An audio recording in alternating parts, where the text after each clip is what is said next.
काही सिनेमे असे असतात जे लॉजिक बाजूला ठेवून सिनेमॅटिक लिबर्टीचा वापर करून मनोरंजन करतात. काहींच्या गोष्टी उत्तम असतात तर काहींच्या सर्व डिझास्टर.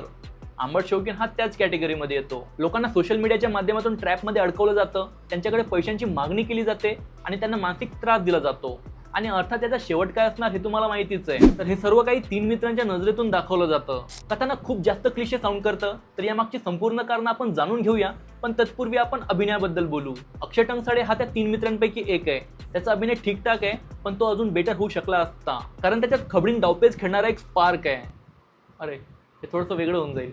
आमचे सर आतमध्ये जाऊन खबडिंग डाव करणाऱ्यातले नाहीत.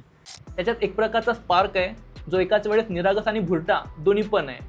अभिनयाच्या बाबतीत तर त्याच्या कौशल्याचा वापर मेकर्सला बरोबर करून घेता नाही आला आहे. दुसरा आहे निखिल वैरागर, जो या सिनेमाचा दिग्दर्शक पण आहे. आणि तुम्हाला सांगतो का, एक नंबरचा निरागस अभिनय केलाय त्याने.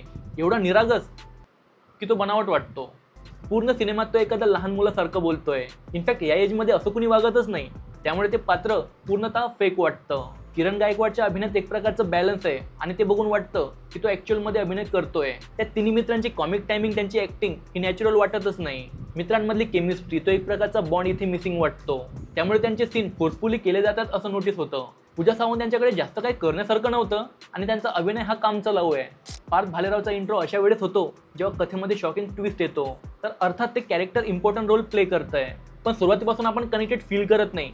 त्यामुळे त्या पात्राची इंटेन्सिटी आपल्याला जाणवतच नाही. बाकी सर्व पाहुण्या कलाकारांनी आपापल्या भूमिका उत्तमरित्या वठवल्या आहेत. अभिजित खांडकेकरची पर्सनॅलिटी दमदार दाखवली आहे. जेव्हा त्याची एंट्री होते तेव्हा चेहरा अचानकपणे रिव्हील न करता वेगवेगळे शॉट्स घेऊन वेगवेगळ्या अँगलने चेहरा लपवला जातो, जसं काय मी ट्रेलर बघितलंच नाही. दीपिकाचा ॲटलीच्या मूवीमधला अनाउन्समेंट व्हिडिओ असाच होता, हो ना? निखिल वैरागर यांचा रायटर डायरेक्टर म्हणून हा दुसरा सिनेमा. त्यात आंबट शौकीन हा डायरेक्शनलेस आहे आणि त्याचं लिखाण हे दिशाहीन आहे, जे इनमॅच्युअर आहे. आणि इथे त्या मुलाचा अभ्यास कमी पडलाय. काही वेळापूर्वी जो माणूस या गाण्यावर नाचत होता तो नेक्स्ट मुवमेंटला लाईफ लेसन द्यायला लागतो, मोटिवेट करायला लागतो. तर या गोष्टीचा इनडायरेक्टली इफेक्ट असा होतो की त्या कॅरेक्टरची आयडिओलॉजी ही कॉम्प्रोमाइज होऊन जाते. एक वेळेस कथेमध्ये ट्विस्ट येतो, स्टोरी इमोशनल आणि सिरियस होऊ पाहते, पण तसं होत नाही, कारण डायरेक्शन, रायटिंग आणि ॲक्टिंग ही वीक असल्यामुळे तो सिक्वेन्स आपल्याला हिट होतच नाही. चालू सिनेमात काहीतरी ट्विस्ट टाकले जातात ज्याचा ट्रॅकसोबत काही संबंध नसतो. त्यात हे जे 3 लीड करणारी मुलं आहेत त्यांचा ओरा हा टुकार आणि इनमॅच्युअर दाखवला आहे. समोर चालून त्यांची इमेज बदलण्याचा प्रयत्न केला जातो. पास्टमध्ये काही चांगल्या गोष्टी ते करतात, पण सुरुवातीपासूनच त्यांचं अनकन्व्हेन्शनल माइंडसेट असलेलं जी इमेज तयार होते, त्यामुळे अचानकपणे जो शिफ्ट होतो तो आपल्याला डायजेस्ट होत नाही. कथाच्या मानसिकतेने लिहिली गेली आहे तसंच त्याला उतरवलं गेलं आहे. तर निखिल यांना ॲक्च्युअलमध्ये स्टोरी कशी लिहिली जाते हे आधी शिकण्याची गरज आहे. विचार करा, एक जण टोकाचा निर्णय घेतोय पण आपल्याला काहीच जाणवत नाही. तर यावरूनच समजतं की याचं लिखाण किती कमकुवत आहे. पटकथेबद्दल बोलायचं झालं तर याचा रनटाईम 135 मिनिटांचा असून खेचल्यासारखा वाटतो. फर्स्ट हाफ एवढा ताणला गेलाय की फक्त एका मुलीला इम्प्रेस करण्यात तो निघून जातो.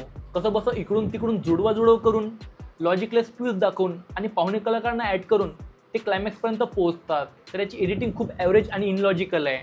बरेच सीन असे आहेत ज्यांची काहीच गरज नव्हती. सिनेमा 1.5 तासामध्ये एकदम परफेक्टली एंड होऊ शकला असता, पण त्याला विनाकारण स्ट्रेच करण्यात आलं. पात्रांसोबत सहानुभूती तयार होत नाही, आपण त्यांच्यासोबत कनेक्टेड फील करत नाही. व्हॅल्यू ॲड करणारे फुटेज कुठे पण वापरले जातात. आता हा डिसिजन एडिटरचा होता की मेकर्सचा हे त्यांनाच माहिती. याचा काही सेन्स बनतोय का, ते प्रेक्षकांना कनेक्ट होईल की नाही याचा काहीच विचार केला जात नाही.